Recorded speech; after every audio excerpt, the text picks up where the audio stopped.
الرحمن الرحیم۔ اس تپتی ہوئی آگ میں جو لاہور ہائی کورٹ بار روشنی کا دیا جلائے ہوئے ہیں،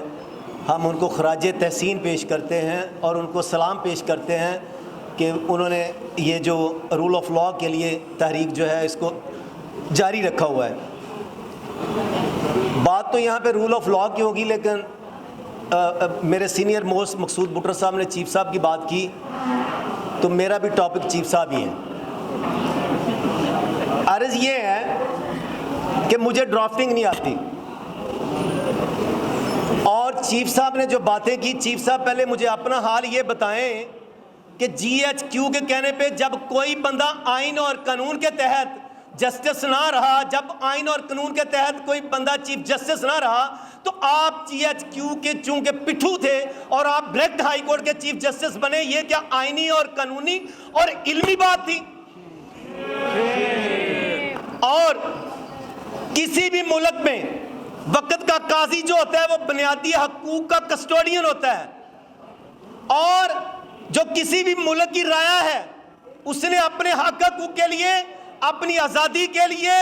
اور اپنے بنیادی حقوق کے لیے اپنا مدعا وقت کے قاضی کے سامنے بیان کرنا ہوتا ہے، اور وقت کے قاضی کی یہ رسپانسبلٹی ہے کہ وہ بطور کسٹوڈین ان بنیادی حقوق کا خیال رکھے۔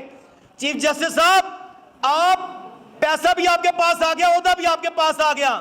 اب آپ ہیرو بننے کے لیے اشتہاری مہم چلا رہے ہیں اور چینلوں پہ آ کے آپ اپنی اسکورنگ کر رہے ہیں تاکہ میں ہیرو بنوں، اور آپ ہیرو نہیں بن سکتے۔ اگر آپ نے ہیرو بننا ہے تو جہاں پہ دو قانون ہیں اور عوام کی آنکھوں میں مٹی نہ جھونکے، کسی گدھے کو پیٹ کر کے سامنے پیش کر کے کہا جائے نا شیر ہے، تو ہر بندے نے اس پہ تھوکنا ہے۔ آپ ایک ایسے بندے کو اس عدلیہ نے، یہاں اس مجرم نے یہاں سرنڈر کرنا تھا، وہاں پہ آپ پوری جوڈیشری سرنڈر ہو گئی ہے۔ یہ پوری قوم کے لیے، پاکستان کے لیے نہیں بلکہ انٹرنیشنل دنیا میں جگ ہنسائی ہوئی ہے، اور آپ کو جوڈیشری کو ڈوب مرنا چاہیے اس بات پہ۔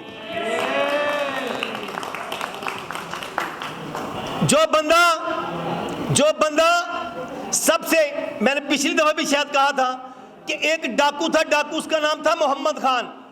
اسے پوری فورس سے تلاش کرتی رہی لیکن وہ کسی کا قابو نہ آیا، لیکن جب اس کی جنت کی ڈیتھ ہوئی تو وہ اپنی جنت کے قدموں سے ملا اور تب پولیس نے گرفتار کیا۔ تو یہ کیسا اپنے پیٹ شدہ ڈرامہ جو ہے اس ملک میں مسلط کرنے کے لیے پورے ملک کو یرغمال بنایا ہوا ہے۔ خدا کے لیے یہ 99% لوگ جو جن کے ٹیکسوں سے آپ پار رہے ہیں، جن کے ٹیکسوں سے آپ عیاشی کر رہے ہیں، جن کے ٹیکسوں سے آپ وکلاء بھائیوں کی تذلیل کر رہے ہیں، ان کا خیال کرتے ہوئے اگر آپ نے یہی نظام رکھنا ہے، اگر آپ نے یہی سسٹم رکھنا ہے، اگر آپ نے جی ایچ کیو کی تباہ کرنی ہے، تو پھر آپ یہ اعلان کر دیں، کم از کم اس قوم کا پیسہ ضائع نہ کریں، اس غریب عوام پہ ظلم نہ کریں۔ اس بندے کو پورے ملک کو یرغمال بنا کے اس کو پبلک کٹھی کر کے دی گی، لیکن پھر بھی پبلک کٹھی نہ ہوئی، سب لوگوں نے اس پہ تھو تھو کیا۔ تو آپ کو حقائق نظر نہیں آ رہے؟ کہیں ایسا نہ ہو، کہیں ایسا نہ ہو لاوا پھٹ رہا ہے کہ جس دن لاوا پھٹ گیا یہ 99% لوگ بچ جائیں گے، اور خدا کی قسم آپ کا حشر نشر ہو جائے گا۔ جو 1% یہ جو ادارے ہیں جنہیں آئین کا پابند ہونا چاہیے، جنہیں قانون کا پابند ہونا چاہیے، جنہیں رول آف لاء قائم کرنے کے لیے اپنا کردار ادا کرنا چاہیے، خدا کے لیے ہوش کے ناخن لیں۔ اور میں وکلاء کمیونٹی کو سلام پیش کرتا ہوں اور ان سے گزارش کرتا ہوں، ہاں جو وکلاء بھائیوں کے ساتھ جو کچھ ہوا، اور یہ جہاں منڈی فیض آباد کا سیکرٹری صاحبہ نے ذکر کیا، آج کل ہر جگہ پہ جو نون لیگ کا ایم این اے کا کینڈیڈیٹ ہے اس کے کسی عزیز کو یا اس کے کسی ٹاؤن کو ایس ایچ او لگایا گیا ہے کہ آپ جو لوگ حق کی بات کریں، جو لوگ آئین کی بات کریں، جو لوگ قانون کی بات کریں، جو لوگ رول آف لاء کی بات کریں، ان کی آپ تذلیل کریں۔ اور اس کے لیے ہمیں اٹھے تو ہوئے ہیں، جاگے تو ہوئے ہیں، لیکن جس جوش و خروش سے جاگنا چاہیے خدا کے لیے اس جوش و خروش سے جاگیں۔ تو میں عدلیہ کے لیے آخری میم کھڑے ہو گئے ہیں تو ایک ہی شعر میں اپنی بات کو ختم کرتا ہوں، اسی میں ہر چیز آ جائے گی انشاءاللہ۔ منصف بھی تو قیدی ہیں بھائیو، منصف بھی تو قیدی ہیں، ہمیں انصاف کیا دیں گے؟ آج کل جو پاکستان میں سسٹم چل رہا ہے، منصف بھی تو قیدی ہیں، ہمیں انصاف کیا دیں گے؟ لکھا ہے ان کے چہروں پر،